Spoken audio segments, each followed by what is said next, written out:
Namala Dennis. Olunaku olw'eggulu abaka ba Paalamenti baatudde okulonda abagenda okukiika mu Paalamenti ya East Africa. Abalondeddwa kuliko Rosie Akol, Mukasambidde, Chris Opoka, Dennis Namala, Mary Mugenyi, Susan Nakawuki, Mathias Kasamba, George Odong ne Paulo Musamali. Amannya g'abano gaasiimiddwa Sipiika Rebecca Litwala Kadaga mu kiro wakati mu nduulo. And declare the following members being elected to represent us in the Legislative Assembly. Honorable Akol, Martha Kasamba, Honorable Musamali, Honorable Stephen Odong, Honorable Mugenyi, Honorable Dennis Namala, Honorable Mukasambidde, Honorable Susan, Honorable Opoka, please.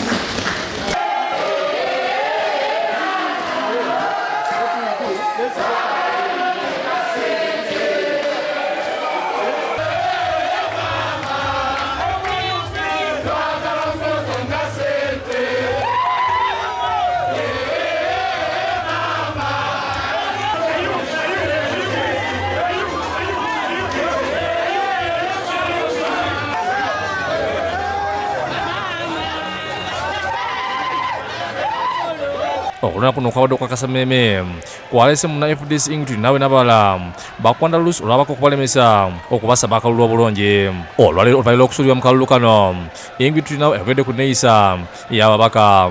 Ono agamba nti wadde yasanze okusoomozebwa olunaku olw'eggulu ng'anoonya akalulu kwabadde kugesa eri ababaka oba buli kye babayita ekyembizi era ebyavudde byo balemeddwa okuyita ebigezo.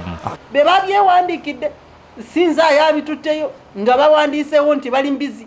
Nze sinze n'abitutteyo ebipande babadde babirina ne babiwandiikako olwajjo lwabadde kwabo ba MP okukakasa nti tebali ki nti tebali mbizi nekibalemerera embujja okukakasa nti tebali mbizi ate ne bakakasa ki ekirala. Nindowooza ffenna abadde bamulaba ku TV empisa zituzimanyi. Kakati mu Paalamenti yabadde ajja yabadde amanyi nti agenda kusanga mbizi ze ziba zimulonda. Simanyi oba naye lwaki yazze mu mbizi zimulonde.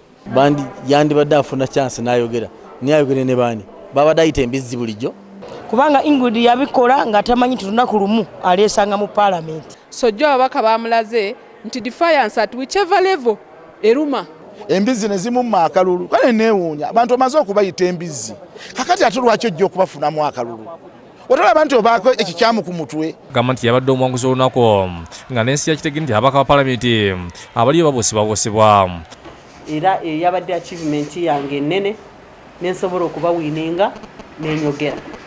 Ono yeewuunyiza omubaka Muhammad Nsereko ndi yandibadde abantu mpaka yali abagobeddwa bwe bakolera ku bbalaza ate yazze mu kukunga ababaka tebamukola ku effujjo mulina okumuwambako akazindaalo.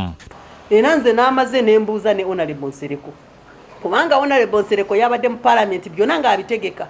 Abantu be bali wano bali kubagobangana ebintu byabwe byonooneka bali kubakuba talina budde obugenda kubalaba oba okubalwanako ye obudde bwonna n'ebiseera bye ali kunze. Tulina wategeeza nti ababaka badde bamuteekedde nga mbaga era kyamulaze nti ye munene.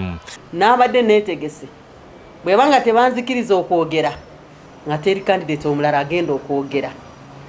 N'abadde nga neebuulidde sigenda kuva ku podium nga soogedde era n'abadde mwetegefu owadde baleeta poliisi yensitulako wadde bakola ki nga n'obwe baleeta poliisi yensitulako mbadde ndiredde okugenda ne bansiba naye nga sifuddeewo nga soogedde.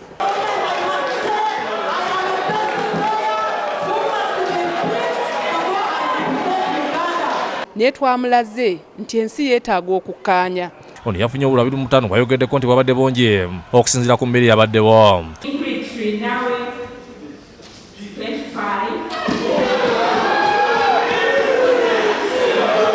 Kubanga omuntu atasobodde okwogera omuntu gwe babadde bakiikiridde buli kimu kyonna kye baakoze nensobola okufunayo obululu obwo. Ingrid yazze wano kunona wiini aleme kulimbalimba abantu nti yazze wano kugwa mu kalulu.